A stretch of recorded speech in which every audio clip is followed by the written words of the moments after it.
So hi! Welcome back to my YouTube channel, and for today's tutorial, ituturo ko sa inyo kung paano nga ba mag-register ng account sa PhilHealth or kung paano tayo mag-online register ng PhilHealth. But first, please subscribe to my channel and don't forget to hit the subscribe button and the bell to notify you for my new updates.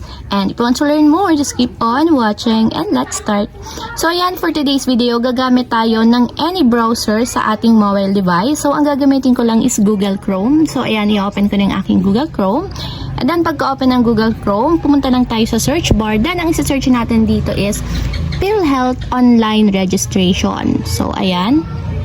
Then after nyan, ganito agad yung lalabas. So ang hanapin nyo dito is itong pinakang nasa unahan, yung PhilHealth Online Services, kasi dito tayo magre-register ng ating account sa PhilHealth. So ayan guys, para sa mga hindi pa nakakaalam, pwede tayong mag-register ng account natin sa PhilHealth dito sa portal. Once na tayo ay PhilHealth member o lahat pwedeng maka-access dito sa portal. So kailangan lang is makapag-register muna tayo. So ayan, after ma-open ng website, so ito yung pinakang portal ng PhilHealth. So isusum in ko lang and then pupunta tayo dito sa section ng membership. So ang itatap nyo lang dito is yung register, login, since nga magre-register pa lang tayo ng account sa PhilHealth. And after nyan, ganito yung lalabas. Kung kayo naman ay meron ng account, ilalagay nyo lang dito para makapag-login kayo sa yung PhilHealth number and yung password, and itatype nyo yung code. So kung wala pa tayong account, ang itatap nyo dito is yung create account na nandito lang sa baba. So tatap nyo lang yan.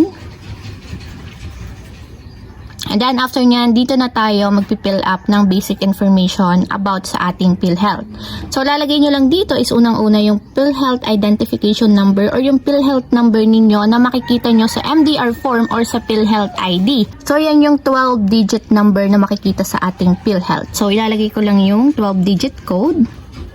So ayan, after yung malagay yung PhilHealth number, dito naman tayo sa last name. So lalagay nyo lang yung last name ng pangalan ninyo. Then after nyan, scroll down lang natin. And dito naman is yung first name. Lalagay nyo lang yung first name. Then date of birth, ilalagay nyo lang yung date of birth ninyo. So ayan, after nyo may lagay yung date of birth, so sex naman tayo, iselect nyo lang kung anong gender or sex ninyo. Then after nyan, email address. So required yung email address dito. So kailangan meron kayong email address na ilalagay. Kung wala kayong email address, kailangan gumawa muna kayo ng email ad. Then after nyo naman guys sa email address is dito na tayo sa mobile number. So ilalagay nyo lang yung inyong 11-digit mobile number. So ayan guys, after nyo may lagay yung inyong 11-digit mobile number, scroll down lang natin.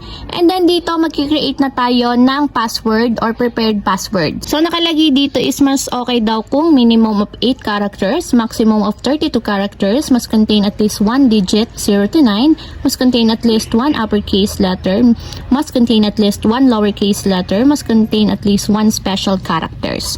So ayan, ito yung mga rules and regulations regarding sa paglalagay natin ng password. So mas okay kung combination siya ng letter, numbers, uppercase, and lowercase. So, depende naman sa inyo guys kung anong gusto nyong ilalagay na password. So, ayan guys, kapag ganito na yung lumabas sa inyo, naging kulay green na siya, ibig sabihin, strong password na siya. So, kapag okay na tayo dito sa password natin, i-confirm lang natin dito sa baba or i-retype lang natin. So, type nyo lang ulit yung ginawa yung password. So ayan guys, after yung may retype yung password, dito naman tayo sa baba. So itatype nyo lang din yung number na nandito sa taas. So 321167.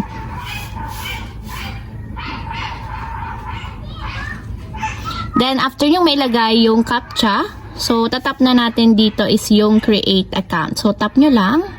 So ayan guys, after yung maitap yung create account, ganito yung lalabas. So para daw ma-activate naman yung ating account, ang kailangan lang natin is itatap natin yung sinend nilang link sa ating email. So may in-email daw sila sa atin and bubuksan ko muna yung sinend nila na email. So ayan guys, may nag-send sa akin ni email. So ito yung galing kay PhilHealth. So para daw ma-activate yung ating account sa PhilHealth, ang gagawin ko lang or ang gagawin lang natin is itatap nyo dito yung link. So ito yung mahaba. So tap nyo lang.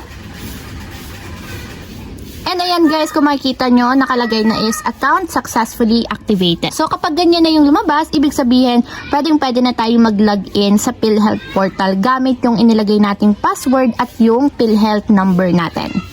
So, ayun lang guys, ganun lang kasimple kung paano nga ba gumawa or mag-register ng account sa ating PhilHealth or PhilHealth portal. If you have a question, can you comment down below and don't forget to hit the subscribe button and the bell to notify you for new updates. And thank you for watching! Living life, every day, late at night, not okay.